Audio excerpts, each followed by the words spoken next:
जामे हकाइक के साथ दूर अंदेश माहिरीन के तबसरे और तज्जिए। आप देख रहे हैं प्रोग्राम एक्सपर्ट्स।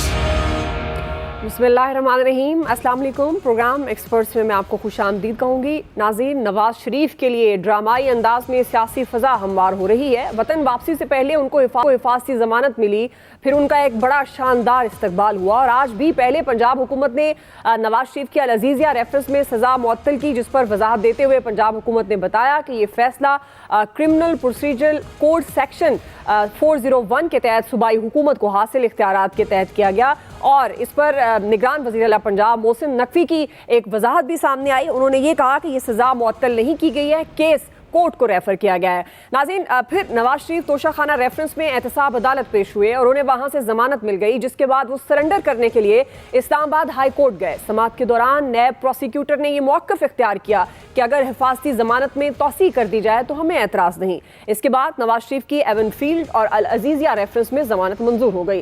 नाज़रीन, पाकिस्तान पीपल्स पार्टी इस सारी सूरत हाल से नाखुश नजर आती है। आज पहले खुर्शीद शाह साहब का एक बयान सामने आया कि नवाज शरीफ साहब मुल्क बचाएं, किसी के हाथ में ना आए। उन्होंने ये भी कहा कि नवाज शरीफ गलत रास्ते से आए तो तारीख की एक मिसाल बन जाएंगे। इसके बाद रहनुमा हैं पीपल्स पार्टी हसन मुर्तज़ा साहब, जिन्होंने नवाज शरीफ की सज़ा मुअत्तली पर तनकीद की है और ये कहा है कि निगरान हुकूमत पंजाब का जो नवाज शरीफ को सज़ा मुअत्तल करना है, निगरान पंजाब हुकूमत का, वो बड़ा भोंडा तरीका है। निगरान हुकूमत मुजरमों को रिलीफ देने नहीं बल्कि इलेक्शन करवाने आई थी। उन्होंने एक तंज भी किया कि नवाज शरीफ को लाडला प्लस बनने की मुबारकबाद देते हैं।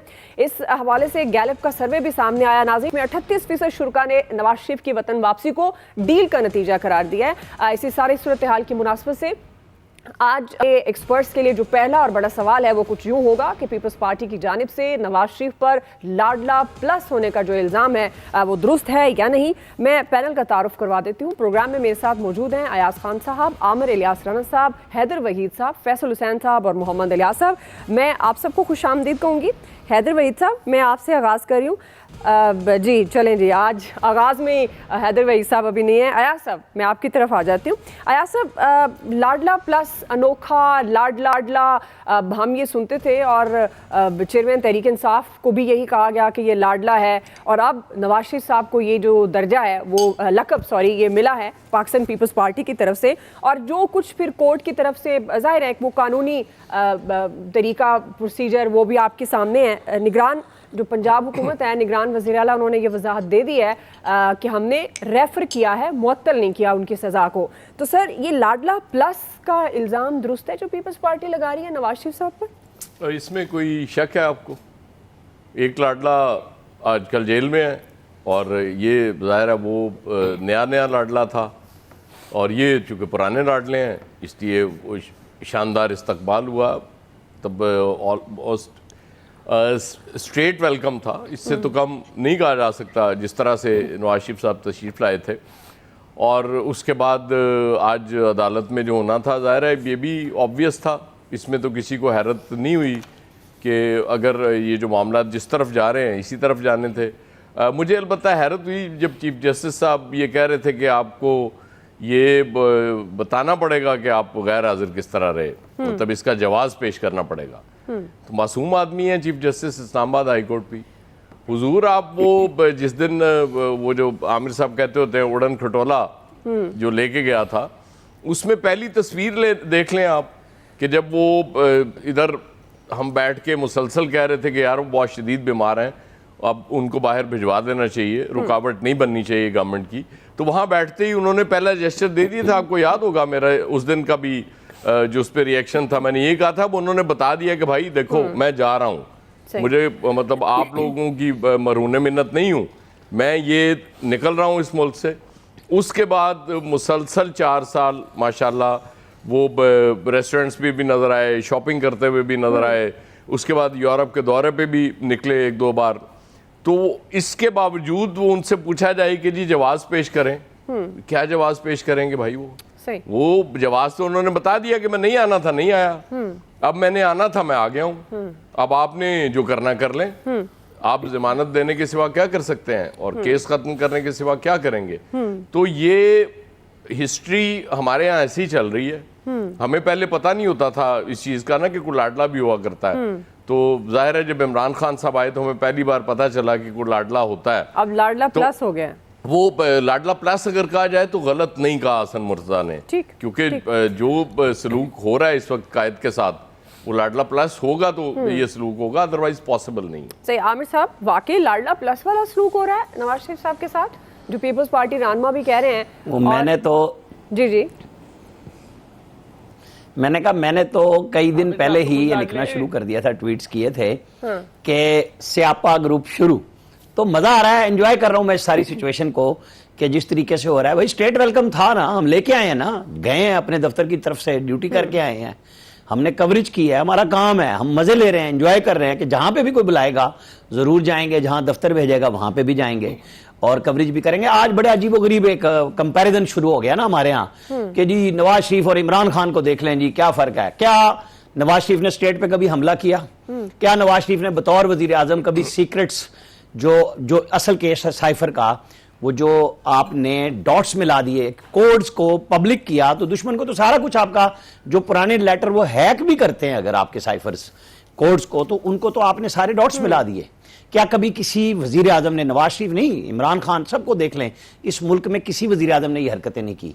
उसने अपने फॉलोअर्स को लगा के स्टेट पे हमले नहीं कराए। ये बड़ा फर्क होता है, हम लग जाते हैं। अभी गैलप का भी आपने कहा, गैलप के एक सर्वे पे बहुत लोग तारीफ कर रहे थे जो जुलाई में हुआ था, आपको पता ना, वो सितंबर की 28 को रिलीज हुआ था और उसमें नवाज शरीफ का तो नाम ही नहीं था, शहबाज शरीफ पीछे थे, बिलावल और वो थे। अब कल जो सर्वे आया जो 22 तारीख को हुआ, उसमें बिलावल 4% और वो एकदम, अगर उसको दुरुस्त मानते हैं तो इसे दुरुस्त मान लें, उसे गलत मानते थे तो इसे भी गलत मान ले कि भाई अपनी अपनी मर्जी के सर्वे है ना, फिर कहानियां तो यहीं पे खड़ी होंगी। आप किस चीज को क्या कहेंगे, डील मान लें तो फिर वोट दुरुस्त था, तो आज कैसे गलत हो गया? उसमें तो 50% लोगों ने कहा है कि नवाज शरीफ संभाल लेगा मुल्क को, तो ये तो होता है। अब आ जाए अदालत के ऊपर, जो सवाल है कि जी क्या है, नवाज शरीफ को सजा इस कानून के अंदर मौजूद कोई वर्ड नहीं था ब्लैक लॉ डिक्शनरी का जिसके तहत सजा देके उसे वजारत उज़्मा से हटाया। आपने हाई कोर्ट का हक सलब किया, एक सुप्रीम कोर्ट के जज को बिठाया कि मॉनिटर करो, सजा दे दी। आज जिस जज ने जमानत कंफर्म की है, मुझे नहीं समझ आती, जज भी वही है, अदालत भी वही है, इत्तेफाक से जज बशीर साहब जिन्होंने सजा दी थी, आज उन्होंने सजा जो उनकी वो थी दायमी वारंट थे वो खत्म कर दिए और जमानत ले ली। क्या मसला है जी, अदालतों ने की। फिर इनके दिए हुए फैसले को मरियम नवाज और कैप्टन सफदर पे बहुत सारे लोग बोलते हैं जी इमरान खान की 3 महीने की वो 3 साल की सजा थी, उसी वक्त दे देनी चाहिए थी, खत्म, जमानत होनी चाहिए थी। भाई कैप्टन सफदर की 1 साल सजा थी, उसको भी 2 महीने 17 दिन बाद जमानत मिली थी। यहाँ क्या एक ही जैसा सलूक हो रहा है? लाडला तो अब भी बैठा हुआ साइकिल ले रहा है जेल के अंदर, मजे हो रहे हैं, दीवारें गिराते हैं, अटक में भी, यहाँ पे भी। यहाँ वो थे जहां वजीर आजम कहता था मैं, और वाशिंगटन में इस तरह हाथ फेर के कहता था मैं तुम्हारे बताऊंगा, तुम्हें जेल बताऊंगा, एसी उतरवाऊंगा। अल्लाह ने उसको बताया मुकाफात अमल किसे कहते हैं, नहीं बड़े बोल बोलने चाहिए। इन लोगों ने किसी पेशी पे इस्तेस्ना नहीं मांगा। बाप बेटी आते थे रोजाना, हम कवरेज करते थे सुबह इस्लामाबाद में। क्या ये लाडलापना और एक तरह का हो सकता है कि आप एक स्टेट पे हमलावर, मुलजिम, मुजरिम, उसके और उसके फॉलोअर्स को एक जगह पे लाके बिठा दें? मैं नहीं मानता इस बात को। सही सही जी हैदर भाई साहब, ये बात तो आमिर साहब की दुरुस्त है, लेकिन उस वक्त चूंकि लाडला कोई और था और ज़ाहिर है ये सज़ा भुगत रहे थे और इनकी पेशियां भी थी, और अगर इन्होंने वाकई पेश होते रहे और ये इसमें सच भी है और कानून का एहतराम किया तो अच्छी बात है। हैदर भाई साहब, आप माहिर कानून भी हैं, ये जो एक नई बहस छिड़ी हुई है कि दोनों को ट्रीट करने का फ़र्क है, चेयरमैन तहरीक इंसाफ और नवाज शरीफ साहब को, कानूनी तौर पर आप इसको किस तरह से देखते हैं? वाकई उनको रिलीफ दिया जा रहा है नवाज शरीफ साहब को, और वो जो लाडला प्लस की बात हो रही है और चेयरमैन तहरीक इंसाफ के साथ ज्यादती हो रही है कानूनी तौर पर? देखें, जितने बोगस तरीके से नवाज शरीफ के खिलाफ केसेस बनाए थे, तो जिस तरह से खत्म हो रहे हैं उनको अब आप बोगस कह लें तो उससे ज्यादा बोगस नहीं कह सकते। अच्छा, ऑडियो लेवल इंक्रीज कर दें जरा। जी जी जी हैदर भाई साहब, आप कंटिन्यू रखें।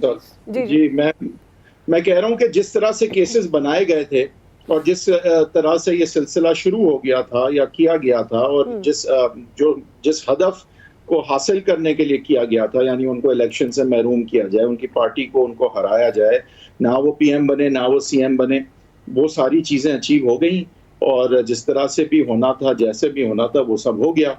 और अब वो जिस तरह से गैर मामूली तौर पे हुआ, तो उसको अंडू भी जो है वो फिर उसी तरह सियासी तरीके से और बाकी मामला जो है वो इसी तरह नजर आएंगे ना। जब चीज़ जैसे गलत तरह से बनती है तो उसको जब अनरावल किया जाता है तो अमूमन किया गलत तरीके से ही जाता है, और तो सही तरीके से भी किया जा सकता है, लेकिन उसकी जो है उसका टाइम नहीं होता। अभी हमारे पास टाइम नहीं है कि हम ये तवील हियरिंग्स करें और फिर मेरिट्स पे सब कुछ को बर्खास्त करें। अभी इसी तरह होगा। और फ्रैंकली ऑल्दो मैं लीगल बात नहीं करूंगा, बट फ्रैंकली पलड़े वाकई यूं ही बराबर होंगे, क्योंकि आपने जिस तरह से और जिस सियासी मकासद के पीछे और जिस वजह से मियां साहब को बाहर किया था, उनको वापस लाने का तरीका जो है आपको यही देखना पड़ेगा। तो इसमें कोई मायूब बात नहीं। पाकिस्तान की तो हिस्ट्री यही है। मैं नहीं कह रहा कि ये हिस्ट्री को दोहराना चाहिए हर दफा, लेकिन अब टाइम नहीं है, इलेक्शन होने, कोई लंबी चौड़ी बात अब रह नहीं गई है। इसी तरह से केसेस खत्म होंगे और मियां साहब बाहर और इमरान खान साहब अंदर होंगे, और जिस तरह 2018 में था उसका बिल्कुल उलट जो है वो अब होगा। सही है। और मतलब this is just all too familiar, इसमें कोई मतलब ताज्जुब की बात है। ठीक है फैसल साहब, ताज्जुब की बात नहीं है, तो ये पीपल्स पार्टी के लिए ताज्जुब की दुआ। अगर छोटी सी बात, चले आमिर साहब कमेंट कर दें फिर मैं, ताकि फैसल साहब। जी आमिर साहब, बस मैं छोटी सी बात इसलिए कर रहा हूं, आज एक साबिक ब्यूरोक्रेट है, तज्जिया नगार हैं, ख्वाब भी देखते हैं मर्जी के, उन्होंने ट्वीट किया है और CRPC 401 में तहरीफ करके ट्वीट किया कि जनाब ये तो फलाने के लिए था। कमाल है उन शख्स का, नवाज शरीफ की बुग़्ज़ में और दुश्मनी में उन्होंने कानून की जो इबारत थी उसको बदल के ट्वीट किया है। यहाँ इस हद तक काम शुरू है जी। वो इसी तरह होता है राना साहब, यहाँ ये मोहब्बत वाले वो भी कुछ इजाफा कर रहे होते हैं, नफरत वाले तहरीफ कर रहे होते हैं, इसी तरह होता है। फैसल साहब पीपल्स पार्टी को एनालिसिस में बंदे को सच्चा होना चाहिए, चाहे कुछ हो। नहीं होते, ये कहने की बात है, बस होना चाहिए। मैं तो ये कह रहा हूं, चाहिए, मतलब वो बड़ी आइडियल सिचुएशन, लेकिन होता नहीं है इसमें। चले फैसल साहब। मैं हैदर भाई साहब ने जो बात कही है ना, बिल्कुल ज़मीनी हकाइक के ऐन मुताबिक है कि जिस तरह बनाए गए थे उसी तरह जो है वो ख़त्म किए जा रहे हैं, क्योंकि मामला इतनी तेज़ी से हल करने, तो इसलिए इसको ज़्यादा तवील नहीं खींचा जा सकता। आनन फानन जो है वो सब कुछ हो रहा है। आज की जो कार्रवाई चल रही थी, जो खबरें आ रही थी, एक लम्हे तो ये भी गुमान हुआ था कि अदालत जो है वो नवाज शरीफ साहब से कहीं माफ़ी ना मांग ले। बहरहाल पाकिस्तान में इस बात को समझने की ज़रूरत है, शिफ्टें होती हैं। हमें और आपको ये तस्लीम कर लेना चाहिए कि नवाज शरीफ साहब की शिफ्ट शुरू हो चुकी है। ओके। और हमें इस बात पे भी शुक्र अदा करना चाहिए कि हमें कम से कम इतनी इजाज़त है कि हम उनको लाडला कह सकें। हाँ। अगर ये लाडला कहने पर भी जो अगर पाबंदी लगा दी जाए तो हमने और आपने क्या कहना है, कुछ कर सकते हैं? ये कह दें कि जद्दोजहद से कुर्बानियाँ दे के जो वज़ारत उज़्मा तक जा रहे हैं। लेकिन बात यह है कि आज से 30 साल पहले भी नवाज शरीफ साहब जो है वो वज़ीर आज़म बन चुके हैं, चौथी बार जो है वज़ीर आज़म बनने जा रहे हैं। इस पर नवाज शरीफ साहब के सारे रास्ते जो है वज़ीर आज़म हाउस।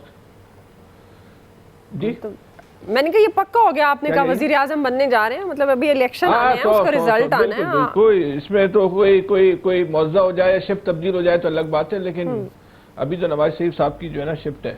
सही, सारे रास्ते उनके जो है ना वज़ीर आज़म हाउस की तरफ जा रहे हैं।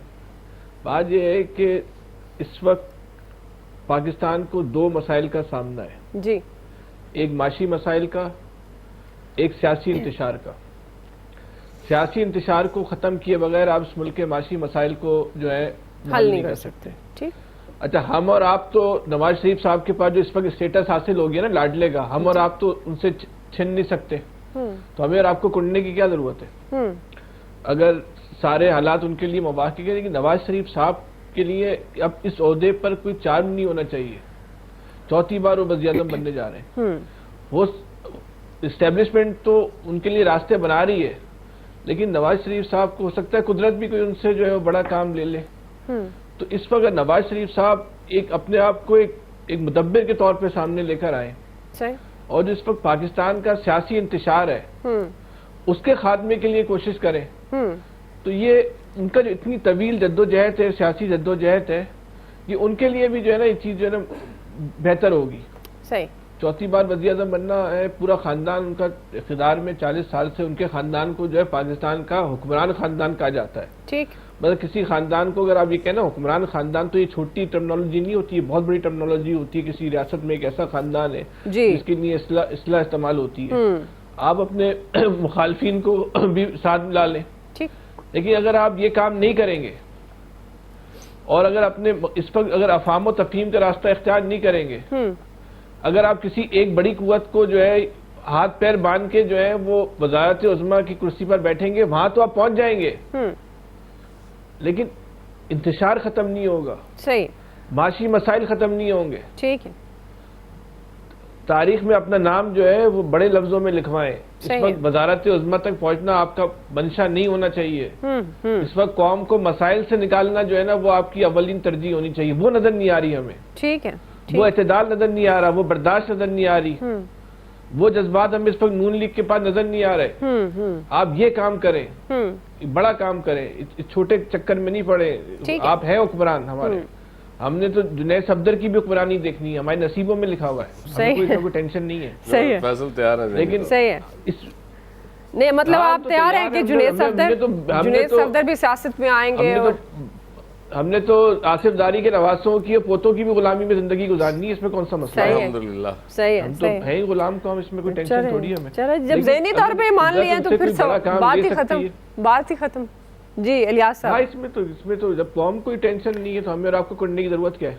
इलियास साहब, ये अवाम हमें मसला तो है ना लाडला प्लस, मतलब कभी चेयरमैन तहरीक इंसाफ लाडला हो गया, कभी नवाज शरीफ साहब लाडला हो गए, तो क्या अवाम को लाडला प्लस प्लस का दर्जा नहीं मिल सकता? इलियास साहब देखें, ये तो ये दोनों ही लाडले हैं, चेयरमैन तहरीक इंसाफ और मियाँ साहब को अब लाडला प्लस कहा जा रहा है। बिलावल साहब को भी उनका भी था कि लाडला बन जाए, लेकिन वो लाडला नहीं बने, जाहिर है। अब वो इस पर तनकीद भी कर रहे हैं और खुल के तनकीद कर रहे हैं। उन्होंने इससे पहले कि शोर मचाना शुरू कर दिया था कि उनके साथ ज्यादती हो रही है, तो बिल्कुल जाहिर है अब मियाँ साहब आए, मियाँ साहब से जाहिर है कोई बड़ा काम लेना है। जैसे फैसल भाई कह रहे हैं कि वो कुदरत ने उनसे बड़ा कोई काम लेना है, वो इकॉनमी ठीक करने के लिए आए पाकिस्तान की। नहीं, मैं ये नहीं कह रहा कुदरत ने लेना है, मैं कह रहा हूँ नवाज शरीफ साहब कोई बड़ा काम कर दें। वही कुदरत ने करवाना है और किसने करवाना है? कुदरत आप भी समझते हैं, हम भी समझते हैं। जाहिर है किसी टारगेट पर आए, किसी की इकॉनमी को ठीक करने के लिए उन्होंने कहा था कि जो है, तो जाहिर है वो उनके 14 माह पहले उनके भाई की भी हुकूमत थी, तो उसमें भी वो ये कर सकते थे, फार्मूला दे सकते थे कि इकॉनमी ठीक हो सके। ये जो केसेस अब ख़त्म हो रहे हैं, 14 माह पहले भी उनके भाई की हुकूमत में भी ख़त्म हो सकते थे, उनके भाई वज़ीर आज़म थे। लेकिन अब ये कहा जा रहा है कि अब उनकी जब निगरान गवर्नमेंट में सेटअप में ख़त्म हो रहे हैं और हर कोई बढ़ के एक से एक बढ़ के, देखें आज पंजाब की निगरान गवर्नमेंट ने भी बढ़ के सब हर एक काम कर रहा है कि मियाँ साहब को किसी तरीके लाएं और ताकि वो मियाँ साहब अपना काम कर सकें और मियाँ साहब प्राइम मिनिस्टर चौथी मरतबा बन सकें। क्योंकि अब ये था कि पहले मियाँ साहब के आने की सबको ठीक है, मियाँ साहब आएंगे नहीं आएंगे, अब ये हो जाएगा कि मियाँ साहब प्राइम मिनिस्टर बनते हैं कि नहीं बनते। मियाँ साहब अगर प्राइम मिनिस्टर बनते हैं तो इकॉनमी के लिए क्या करेंगे, अब ये देखना है कि उन्होंने क्या टारगेट रखे हुए हैं, क्या चीज़ें लिखे हैं, कौन सा फार्मूला लिखें कि खाली ख़जाने जो हैं मुल्क में वो भर जाएंगे, वो रेवेन्यू बिल्कुल आना शुरू हो जाएगा, बाहर से फॉरेन रेमिटेंस आएंगी, फॉरेन इन्वेस्टमेंट आएगी। अब जाहिर है मियाँ साहब ने अब ये जादू की छड़ी चलानी है, अगर नहीं चलेगी तो फिर मियाँ साहब भी लाडले नहीं रहेंगे। सही है, तो जाहिर है ये एक प्लान के तहत हो रहा है कि इकॉनमी को चलाने के लिए ये सारा एक जो काम किया गया है, मियाँ साहब को लेके आए हैं और देख लें मियाँ साहब के लिए मैदान खाली है, मियाँ साहब अकेले हैं। वो जो कैसे कहते हैं ना क्लास में, नहीं आप यहाँ गलत करें, वो खुद आए हैं, मतलब यार सब कहते हैं जब चाहेंगे आएंगे वरना कोई नहीं ला सकता।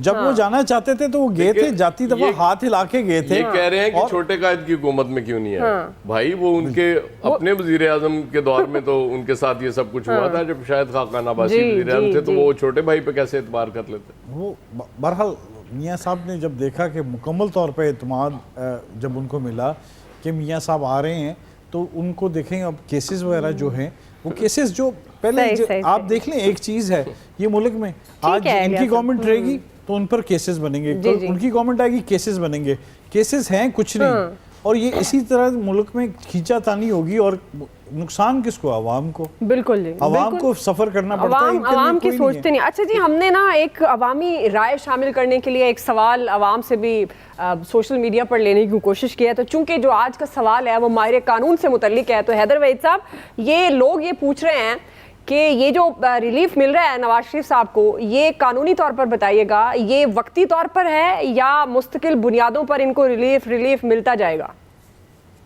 देखें, वैसे तो कानूनी तौर पे मेरे ख्याल से कोई कतगन नहीं था, प्रोटेक्टेड बेल मिलने पे कोई लीगल बंदिश, कोई आईनी रुकावट नहीं थी। हाँ, इसके प्रेसिडेंट्स जो हैं वो ज्यादातर नहीं है इस तरह के, वो हैं कि अगर कॉन्विक्ट हो तो फिर इन एब्सटेंशिया कन्विक्शन हुई है तो ही इस तरह की रिलीफ मिलती थी। तो मेरे ख्याल से ये कह सकते हैं कि इसका प्रेसिडेंट बहुत कोई नहीं था, लेकिन ये कोई बंदिश भी नहीं थी। तो जो उनको रिलीफ मिल रही है, अगेन मैं कह रहा हूँ, उसे कानूनी पैमाने में देखना ही नहीं चाहिए। जब चीज कानूनी है ही नहीं, तो उसका खत्म किसी भी तरह से हो जाना जो है वो जरूरी नहीं कि कानूनी तरीके से हो, ऐसा कभी भी नहीं होता। आई थिंक ये वही है कि एक पुराने जमाने में भी ग्लैडिएटर्स को लड़ाया जाता था अवाम को बेवकूफ बनाने के लिए, ताकि असल इश्यूज से उनका जो है वो जहन जो है वो हट जाए। और यहाँ भी हम बातें वही करते हैं जिनका एक्चुअली कोई रियल इशू से ताल्लुक नहीं है। असल बात ये कि उनको निकाला था सियासी बुनियादों पे। आपका पॉइंट आ गया कि ये कानूनी मामला कम है, लेकिन सियासी तौर पर कानूनी मामला है ही नहीं, क्योंकि उनको ना कानूनी तरीके से निकाला था। तो जिस तरह भी अब ये केसेस खत्म होते हैं, ये खत्म होने और ये होंगे। अब ये कानूनी है या नहीं है, इस पे बहस बिल्कुल फजूल है। सही है जी। लाडला प्लस का इल्जाम लगा रही है पाकिस्तान पीपल्स पार्टी, तो सवाल यही था हमारा कि क्या वाकई नवाज शरीफ साहब पर जो इल्ज़ाम लगाया जा रहा है लाडला प्लस का, ये दुरुस्त है या नहीं। एक्सपर्ट्स क्या कहते हैं वो आप जान चुके हैं। अभी हम एक ब्रेक ले रहे हैं, ब्रेक से वापस आएंगे। दूसरा बड़ा सवाल, सिक्योरिटी को वजह बनाकर चेयरमैन पीटीआई को इलेक्शन कमीशन में पेश न करने का जवाब जो है, क्या ये दुरुस्त है या नहीं, ये हमारा सवाल होगा। राय लेंगे ब्रेक के बाद। वेलकम बैक नाज़रीन। गुज़श्ता हफ्ते इलेक्शन कमीशन ने चेयरमैन पीटीआई के तौहीन इलेक्शन कमीशन केस में हाजिरी के प्रोडक्शन ऑर्डर जारी किए थे और उन्हें आज इलेक्शन कमीशन के सामने पेश किया जाना था, लेकिन निगरान हुकूमत ने चेयरमैन पीटीआई को पेश करने से माजरत की। एआईजी ऑपरेशंस पंजाब पुलिस ने पीटीआई चेयरमैन से मुतालिक रिपोर्ट इलेक्शन कमीशन में जमा कराते हुए ये कहा कि पीटीआई चेयरमैन की जिंदगी को खतरात लाहक है और वो खुद भी इसका इजहार कर चुके हैं। इलेक्शन कमीशनर अरकान ने कहा कि चेयरमैन पीटीआई जो कहते हैं आपको यकीन है कि सही कहते हैं। एआईजी ऑपरेशंस ने कहा कि इलेक्शन कमीशन एडियाला जेल जाकर केस की समाअत करें। इस पर इलेक्शन कमीशन ने कहा कि आप कैसे हमें हुक्म दे सकते हैं, हम एडियाला में समाअत करें। वजारत दाखिला अगर एक शख्स को सिक्योरिटी नहीं दे सकती तो इलेक्शन कैसे कराएगी। इस दौरान वकील पीटीआई ने कहा कि आज इलेक्शन कमीशन की असल तौहीन हुई है। इलेक्शन कमीशन ने सेक्रेटरी वजारत दाखिला को तलब करते हुए समाअत 13 नवंबर तक मुलतवी की है। नाज़रीन, ये पहली बार नहीं कि चेयरमैन पीटीआई को पेश करने से इनकार हुआ। इससे कबल भी सिक्योरिटी खदशात को वजह बनाकर चेयरमैन पीटीआई को अदालतों में पेश करने से इनकार किया जाता रहा। आज जो एक्सपर्ट्स के लिए दूसरा बड़ा सवाल, इसी मुनासबत से आमिर साहब मैं आपसे आगाज करी हूँ, चूंकि इंतखाबात होने वाले हैं और ज़ाहिर सिक्योरिटी पहले जब पंजाब में इंतखाबात की बात हो रही थी तो सिक्योरिटी को ही वजह बनाया जा रहा था। अब अगर चेयरमैन पीटीआई एक इंडिविजुअल को सिक्योरिटी की वजह से पेश नहीं किया जा सकता, तो फिर ये आगे किस तरह से मामला चलेंगे और आपके ख्याल में क्या ये जवाब दुरुस्त है? फिर क्या ये जो सवाल हुआ कि ये तौहीन इलेक्शन कमीशन है, क्या मामला फिर उस तरफ जाएगा? देखिए, मैं बहुत अरसे से, जैसे 14 मई के ऊपर वो कहते थे ना कि आइन दस्तक देने आया है, फलाना आया, ढिमकाना आया, और 90 दिन की कहानियां करते थे, मैं तब भी कहता था इलेक्शन नहीं जा रहे, हम करेंगे हकायक पे बात। चूंकि सुप्रीम कोर्ट उस वक्त जब थी वो पंचायती और तशरीही आइन और कानून चला रही थी। आज चीफ जस्टिस ने भी कहा ना कि वो कैसे कह सकते थे कि हम बैठ के तस्फिया कराएंगे, सुप्रीम कोर्ट ने फैसला करना होता है। लेकिन चूंकि ये उस जमाने की बात है और उस जमाने से अब सितारे गर्दिश में है खान साहब के, और उनको समझ में नहीं आ रही, उनको चीज़ें फैसिलिटेशन सब कुछ वहाँ पे देसी घी में बना हुआ बकरे का गोश्त मिल रहा है, देसी मुर्गी मिल रही है, सब कुछ है ना, खाना पीना, और वो मुतमईन भी बड़े हैं और वो बड़े नाराज हुए कि मुझे अटक जेल से खामखा निकाला तुम लोगों ने। तो अब इलेक्शन कमीशन बेचारा क्या करेगा? जब एक फैसला है, आपको और हमें नजर आ रहा है कि अभी उनको नहीं लाया जाना, जब लाया जाएगा पता चल जाएगा। इस वक्त एक क्लियर कट है, इलेक्शन कमीशन ने नवंबर की डेट दे दी है। जब नवंबर की डेट में 9 या 6 मेरे जहन से निकल रही है, मैंने सुबह पढ़ा था जब वो टिक्कर आया था कि कौन सी डेट दी है, जब वो आएगी हम वो भी देख लेंगे कि क्या होगा।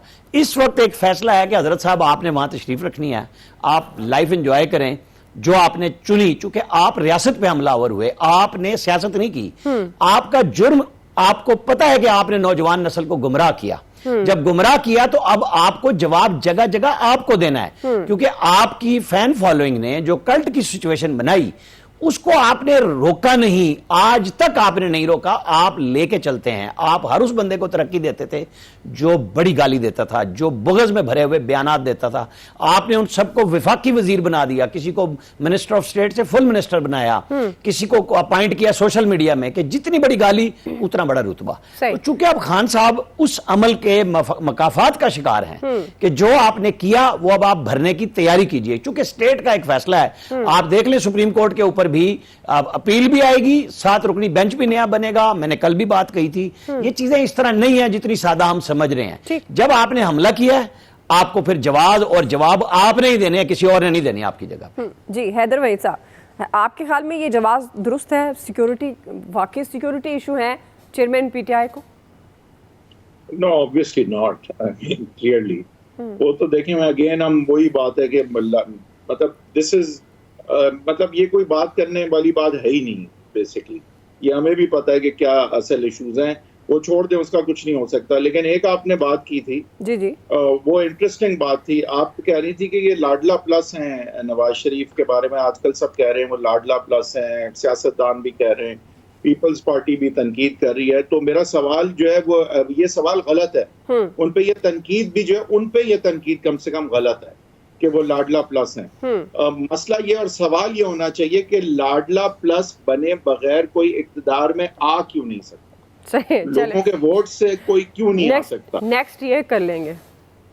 नहीं, नेक्स्ट नहीं, यही है सवाल। देखें, सवाल यही है ये कि अब वो क्या सिक्योरिटी थ्रेट है इमरान खान साहब को, इसलिए उनको अदालत नहीं लाया जा रहा?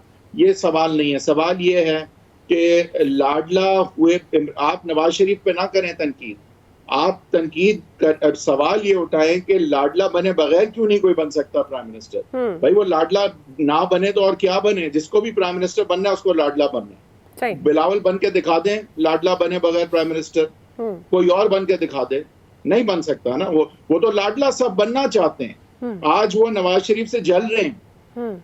और ये भी एक अफसोसनाक बात है, माइंड यू, मैं कोई खुशी से ये नहीं कह रहा, लेकिन जो लोग उन पे तनकीद कर रहे हैं वो नवाज शरीफ के जूतों में होना चाहते हैं।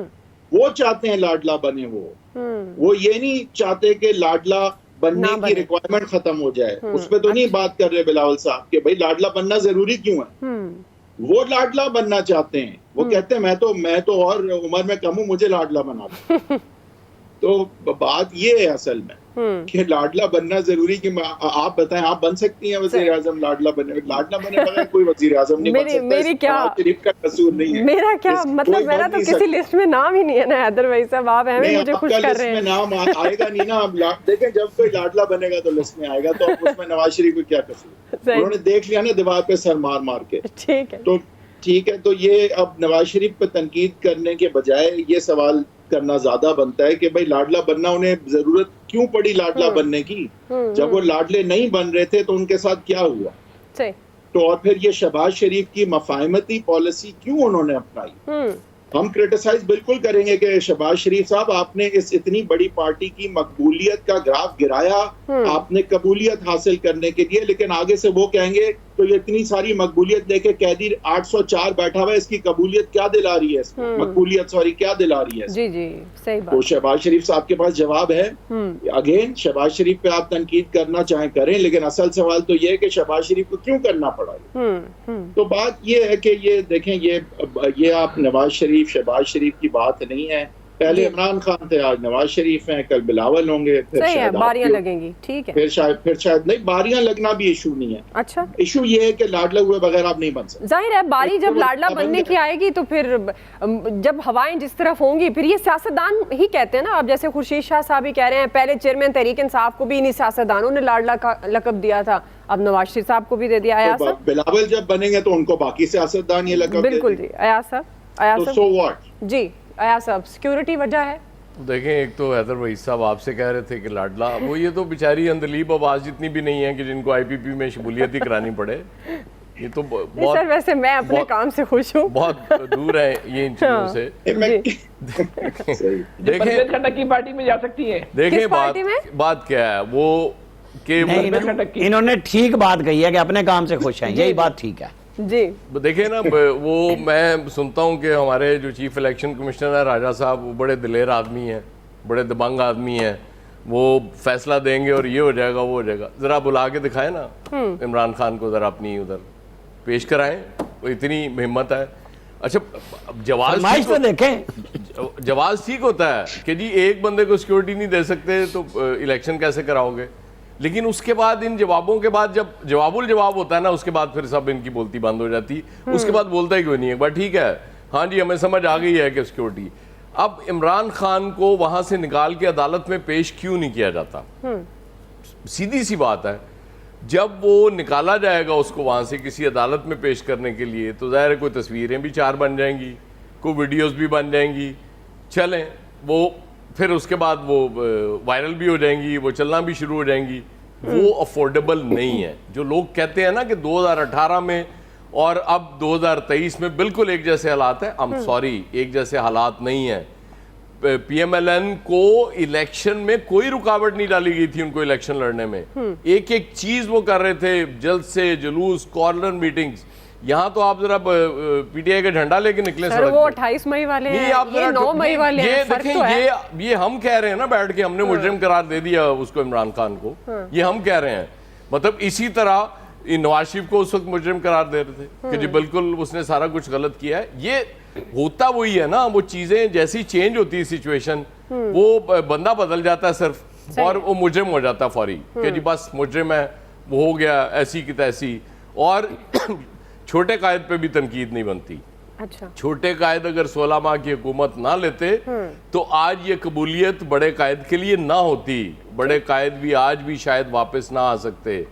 आज भी उनकी मेडिकल रिपोर्ट्स ही अदालतों में जमा हो रही होती, वो खुद यहाँ आके अदालत में पेश ना होते। तो इसलिए मैं समझता हूँ कि छोटे कायद ने अपनी पार्टी का बेड़ा गर्क नहीं किया, अपने कायद पे बहुत बड़ा एहसान किया है, उस एहसान को मानना चाहिए। ठीक जी। फैसल साहब, अब इलेक्शन कमीशन में नहीं पेश हो रहे चेयरमैन तहरीक इंसाफ, तो आपको लगता है ये जो सिक्योरिटी की वजह है ये दुरुस्त है, या जो अयाज साहब कह रहे हैं कि इनको खौफ है कि वो जाहिर है जब बाहर आएंगे पिक्चर्स बनेंगी, वीडियोस बनेंगी, पहले वो बहुत मकबूल हैं, वो मजीद हो जाएंगे? फैसल साहब। तो मैं इसमें भी जो है ना हैदर भाई साहब की बात को ही फिर मैं आगे बढ़ाता हूँ। आज आपने पहले सवाल में कह रहे थे ना कि जिस तरह, हाँ नहीं वो बात सारी सही कर रहे हैं ना ठीक है, वो मेरे मुताबिक सही है। तो वो पहले जिस तरह उन पे मुकदमात कायम किए गए थे, इसी तरह उन पे मुकदमात जो है वो ख़त्म किए जा रहे हैं। तो इसमें कोई ना कानून के मुताबिक कायम हुए थे और ना कानून के मुताबिक ख़त्म किए जा रहे हैं। तो इमरान खान साहब का मामला भी इसी तरह है कि जिस तरह उनको तैयार किया गया था इसी तरह उनको जो है फारिग किया जा रहा है। लेकिन थोड़ी सी एक बात यह है कि जो भी फारिग करने वाले उनको चाहिए कि तहरीक इंसाफ को हर सूरत में ना, अगर उन्होंने तय कर लिया कि नवाज शरीफ साहब को इलेक्शन में लाना है, तो तहरीक इंसाफ को मुकम्मल तौर पे इलेक्शन के अमल में हिस्सा लेने से रोकना होगा, वरना फिर उनका हो सकता है कि प्लान जो है ना थोड़ा सा जो है ना वो खतरे में पड़ जाए। मैं आपको बताता हूँ, मैं धांधली देखने का और समझने का बहुत तजुर्बा है। अच्छा, मैंने कहा आप कह रहे हैं बहुत माहिर हैं आप। करने का नहीं है, हाँ नहीं करने का नहीं, देखने का समझने का बहुत बहुत बहुत गहरा तजुर्बा है मेरे पास। तो वो इलेक्शन में 18-20 हो सकता है, 15-20 हो सकता है, लेकिन 1 और 20 नहीं हो सकता, ये बहुत मुश्किल हो जाता है। तो इस मामले पे जो भी इलेक्शन मैनेजमेंट का प्लान बना रहे हैं तो उनको इस चीज़ पे ज़रूर फोकस रखना चाहिए। ये ना हो कि उसमें थोड़ी सी जो है ना ये गड़बड़ हो जाए। ये मैं उनके खैर ख्वाह के तौर पे समझ लें, उनको एक मशवरा दे रहा हूँ कि ये ना हो ना कि गड़बड़ हो जाए। हाँ, मशवरा दे रहा हूँ। तो इसको उनसे आपने राय नहीं समझनी, मशवरा ही समझना है। राय देने में थोड़ी मुश्किल होती है, मशवरा देने में आप कह के निकल सकते हैं। हमने तो मशवरा दिया था, थोड़ी कहा था कि हमारी राय। सही, आप बता भी रहे हैं। तो फिर ऐसी ये शुगल इलेक्शन तक इसी तरह के शुगल मेले लगे लेंगे। सारी सूरत हाल में ना हमने और आपने संजीदा नहीं होना है। ठीक है जी। इस सारी सूरत हाल को हमने और आपने एंजॉय करना है, सिर्फ एंजॉय करें, मजे लें। ठीक है, रोजाना एक नया इशू आपको मिलेगा, रोज के मुताबिक जो है आपने बात करनी है। लेकिन 1-20 की आप बात करते हैं ना, आप भूल रहे हैं 1 का 100 भी बनता है और 20-20 ही रहता है, और ये फिर बहुत अक्सरियत होती है 100 और 20 वाली। इलियास साहब देखें जी, उन्होंने पेश नहीं करना, उनको जाहिर है उनकी ये वजह है क्योंकि उनको अगर पेश करते हैं, उनको जेल से एक जेल से दूसरी जेल में जब उनको किया था चेंज, अडियाला जेल लेके गए तो उस वक्त भी बड़ी उसके यानी कि रूट वगैरह पर बड़ी सख्ती वगैरह की गई थी। तो जाहिर है ये एक सियासी तौर पर एक ये किया जा रहा है। तो अगर नहीं करना तो उनको नहीं पेश करना। अब जाहिर है 13 नवंबर को क्या फ़ैसला होगा, AIG रिपोर्ट लेके जाएगा, सेक्रेटरी होम जाएगा, वो भी यही बताएगा कि जी सिक्योरिटी के इश्यूज़ हैं। तो इश्यूज हैं, तो क्या मसला, जलसा हो सकता है, दूसरे मामलात हो सकते हैं, तो ये भी हो सकता है। वो फैसल साहब ठीक कहते हैं, या तो अपना प्लान अगर ख़राब करना है तो प्लान को ख़राब करने से बेहतर है कि इनको मुकम्मल तौर पर बंद कर दिया जाए, वरना इनके लिए इश्यूज होंगे। क्योंकि अगर जो मकबूलियत का हिसाब से वो खुद भी मानते हैं कि आवाम में मकबूल हैं, तो दूसरी सियासी जमातें भी मानते हैं कि ज़ाहिर बाहर आएंगे तो क्योंकि कारकुन भी निकलेंगे, इश्यूज बनेंगे, तो वो ये नहीं चाहते कि इस वक्त निकलें, चेयरमैन के को लोग देखने के लिए निकलें, क्योंकि लोगों को एक अरसा हो गया चेयरमैन को देखे हुए, तो वो जाहिर है देखने के लिए अभी भी देख लें। मान पार्क में भी लोग छोड़ गए थे आना देखना जाना, कोई अरसा ज्यादा नहीं हुआ। हाँ जी, सब चले गए थे। ठीक है, अब तो वही जाते हैं लोग, भूल ना जाए ना, लाहौर में बैठे थे ना। जी जी, इलियास साहब आप बिल्कुल आपका तज्जिया जाहिर आपका अपना पॉइंट है, और ये मामलात है इतने सादा नहीं है जितने नजर आते हैं। बहरहाल एक ब्रेक बनती है, ब्रेक लेते हैं जी, ब्रेक से वापस आएंगे। तीसरा सवाल, गैस और बिजली की कीमतों में इजाफा होता रहा तो महंगाई में कमी कैसे आएगी, ये हमारा बुनियादी सवाल होगा। राय लेंगे ब्रेक के बाद। नाज़रीन, निगरान हुकूमत ने रिलीफ की मुंतज़िर अवाम पर भारी बोझ डाला है। काबीना की इक़्तिसादी राब्ता कमेटी ने घरेलू, कमर्शल और सनती सार्फिन के लिए गैस टैरिफ में 193% इजाफे की मंजूरी दे दी है। नए गैस टैरिफ का इतलाक 1 नवंबर 2023 से होगा। नाज़रीन, इस इजाफे की जो वजह है, बुनियाद वो IMF की शर्त है, क्योंकि बड़ी तशवीश का इजहार किया IMF ने कि ये कीमतें क्यों नहीं बढ़ाई गई। इसके बाद इजलास जो हुआ और उसके बाद गैस की कीमतों में भारी इजाफा कर दिया गया। निगरान प्राइम मिनिस्टर ने पेट्रोलियम मसनूआत की कीमतों में कमी के फवायद आम आदमी तक पहुंचाने के लिए इकदाम को तेज तर किया जाए, ये हिदायत दी हैं। नाज़रीन, महंगाई के हवाले से स्टेट बैंक की भी एक रिपोर्ट आई है जिसमें ये उम्मीद जाहिर की गई कि रवां माली साल महंगाई में कमी आएगी, लेकिन सवाल अपनी जगह है कि अगर एक साइड से रिलीफ है तो दूसरी साइड से इजाफी बोझ डालता जाता रहेगा तो कैसे महंगाई में कमी आएगी। आया साहब, मैं आपसे आगाज़ करूंगी।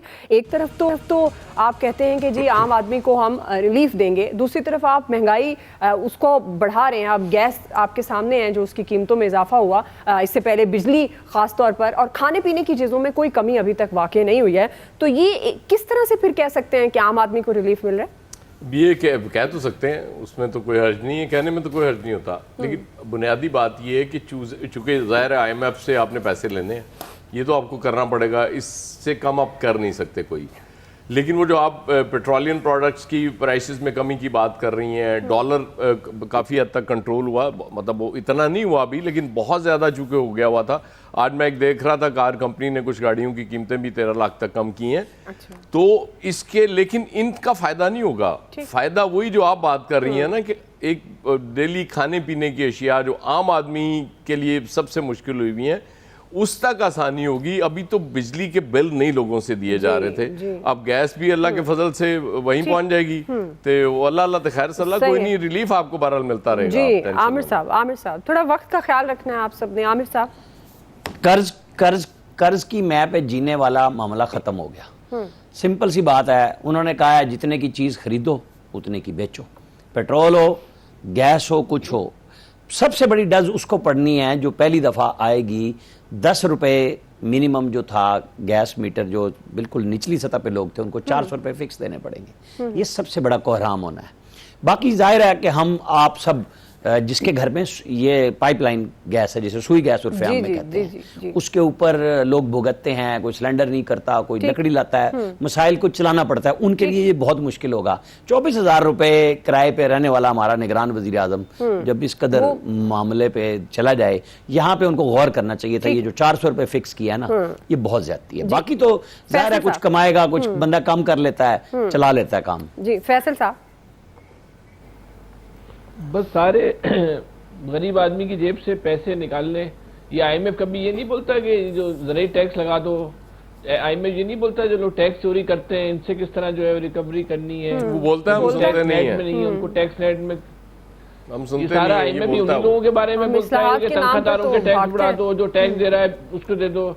यानी कि बिजली, सर्दियों में लोग सोच रहे थे थोड़े बिजली के बिल कम हो जाएंगे, तो IMF ने बोला नहीं बेटा, तुम्हारा हम यहाँ से कमी पूरी कर देते हैं। एक अजीब व गरीब IMF है, जिसकी गर्दन पकड़ी गई है उसको नोचे चला जा रहा है। ठीक, यहाँ ज़राई टैक्स देने को लोग तैयार नहीं है, उस पर कोई बात ही नहीं करता। उसको भी आप स्टूडेंट बिरयानी का पार्ट बनाए ज़राई टैक्स को। हाँ वो भी नहीं मिल रही ना, पैसे का है वो भी अब तबका शराफिया खाती है। ये असल दर्द यही है फैसल साहब, एक्चुअली आम आदमी के लिए कोई भी फैसिलिटी नहीं रही है, कोई अयाशी खाने के नाम यही तो मैंने छेड़ा था। हैदर भाई साहब कैसे महंगाई में कमी आएगी या मुआशी मजबूरियों का बोझ सिर्फ आम आदमी पे होगा? देखिए कोई महंगाई में कमी जो है वो भाई आप तो वहीं जाते हैं ना, सिक्लिकल होती है और कमी जो है वो शायद आ भी जाए, लेकिन कोई हल नहीं है हमारी मईशत का अलावा इसके कि हम मुश्किल फैसले करें अपनी टैक्सेशन के हवाले से। अभी जिस तरह बात भी की फैसल साहब ने कि हम जो है वो एग्रीकल्चर के सेक्टर को टैक्स नहीं करते, ट्रेडर्स के हवाले से, रियल एस्टेट के हवाले से माफियाज के हाथों हम कंप्लीटली बिके हुए हैं। हमारी प्रायोरिटीज पाकिस्तान के अवाम और पाकिस्तान की मईशत नहीं है। पॉपुलेशन आपकी 5 मिलियन हर साल बढ़ती है, आपका इंफ्रास्ट्रक्चर शायद आधा मिलियन भी नहीं अफोर्ड कर सकता। तो ये बड़े और मुश्किल फैसले। 8% आपकी प्लानिंग एंड डेवलपमेंट का बजट है, बाकी बजट देख लें कहाँ जाते हैं। तो ये अगर मुश्किल फैसले नहीं करेंगे तो उधार पे करने के लिए उधार लेने का सिलसिला कहीं ना कहीं आपको और ज्यादा मुसीबत में अल्लाह ना करे डाल सकता है। ये मुश्किल फैसले, टैक्स टू जीडीपी रेशो आपका आई थिंक 7% है, इंडिया का 21 है। वही लोगों को आप टैक्स करते हैं and it's not good enough. What we are doing is not going to lead us anywhere but to despair. इसको मुश्किल फैसले जो है वो नागुज़ीर है। जी इलियास साहब, नहीं, गवर्नमेंट एक जानब से पेट्रोल की मद में रिलीफ दिया, दूसरी जानब से निकाल लिया। बिजली की मद में लोगों को रिलीफ मिलना था सर्दियों में, दूसरी जानब उन्होंने कोशिश कर लिया। टैक्स पर टैक्स लगाते हैं गवर्नमेंट। एक सैलरीड क्लास बंदा टैक्स देता है, फिर आगे से वो जो चीज़ कंज्यूम करता है सेल्स पर फिर टैक्स देता है, टैक्स पर टैक्स देते हैं। सिस्टम को बेहतर बनाना होगा। जो प्रोफेशनल्स हैं, कई हैं जो इस वक्त टैक्स में नहीं हैं, उनको लेके आना होगा। टैक्स बेस बढ़ानी होगी। IMF यही कहता है कि टैक्स बेस बढ़ाएं और गरीबों को रिलीफ दें, लेकिन हमारे यहाँ इस तरह नहीं किया जाता। लेकिन सिर्फ जिन पर टैक्स लगा उन पर मजीद टैक्स, उन पर मजीद बोझ डाला जा रहा था। अब बोझ डालेंगे तो जाहिर है गरीब आदमी क्या करेगा, उसको तो कोई रिलीफ नहीं मिलेगा। वो वैसे कहेगा स्टेट बैंक के जी रिलीफ मिल जाएगा इनको। बिल्कुल सही है, लेकिन आपकी बात ये भी दुरुस्त है, आम आदमी को रिलीफ मिल दे दें तो फिर तबका अशराफिया को रिलीफ कौन देगा? एक्चुअली आवाम पर बोझ इसलिए डाला जाता है ताकि तबका अशराफिया को जो असल रिलीफ है वो मिल सके। आप सबका बहुत शुक्रिया। आज के एक्सपर्ट से इतना ही। फीडबैक दीजिएगा। ख्याल रखिए। अल्लाह।